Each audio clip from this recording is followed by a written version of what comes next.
একজন শিক্ষিত মানুষ হিসেবে মনে হয়, আমি তো দেখি অডিটে যাইয়ে মনে হয় যে ওরা তাহলে ঠিক আছে। এগুলো স্যার, এই কথাগুলো কেন বলছেন স্যার? কেন বলছেন স্যার? এই কথাগুলো দিয়ে না জীবন বাঁচানো যায় না স্যার। জীবন নেওয়ার মালিক সৃষ্টিকর্তা, দেওয়ারও মালিক সৃষ্টিকর্তা। আমি একটা মূর্খ ছেলে হয়েও যদি আপনার হসপিটালে একদিন ডিউটি করি আমার মুখস্থ হয়ে যাবে, আর আপনি তো বিসিএস ক্যাডার হয়ে এই হসপিটালের পরিচালকের দায়িত্ব পালন করছেন স্যার।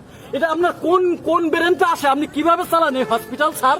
এই কোন হসপিটাল চালান আপনি? আপনার কোন ব্যবসায়ী, কোন বিভাগে পড়াশোনা করে আপনি এই হসপিটালের ম্যানেজমেন্ট সিস্টেম চালু করেছেন স্যার? কোন ভাবে? আমরা সাধারণ মানুষ ভুক্তভোগী। আমার বাপ মারা গেছে স্যার। আজকের এই বিষয়টা আপনার বাপ যদি হতো আপনি কি এইভাবে কথা বলতেন না? একজন শিক্ষিত মানুষ হিসেবে মনে হয়, আমি তো দেখি অডিটে যাইয়ে মনে হয় যে ওরা তাহলে ঠিক আছে। এগুলো স্যার, এই কথাগুলো কেন বলছেন স্যার? কেন বলছেন স্যার? এই কথাগুলো দিয়ে না জীবন বাঁচানো যায় না স্যার। জীবন নেওয়ার মালিক সৃষ্টিকর্তা, দেওয়ারও মালিক সৃষ্টিকর্তা। মাঝখানে আপনি, আমি, আমাদের যে বিশ্বে যে উন্নত সায়েন্স, আমরা অনেক উন্নত করেছি স্যার। এই সায়েন্স এত উন্নত করছে যে একটা মৃত ব্যক্তির পালস রেট যদি 1.50 ভিতরে থাকে তাকেও ফিরিয়ে আনা সম্ভব স্যার।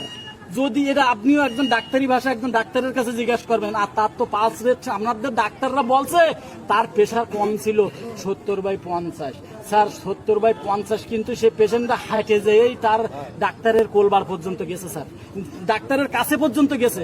এটা আপনি বুঝতে পারছেন স্যার? এখন স্যার আমার কথাটা শোনেন, আমি কি কই। আমি বলছি যে এই হসপিটালের প্রত্যেকটা সিস্টেম আপনি মুখস্থভাবে সুন্দরভাবে পরীক্ষা নিরীক্ষা করার পরে তদন্ত করে আপনার কাছে যাদেরকে অসুবিধা মনে হয় তাদের বিরুদ্ধে কমপ্লেন করে তাদেরকে সুস্থ সঠিক পথে ফিরিয়ে এনে জনগণের সেবায় নিয়োজিত রাখেন।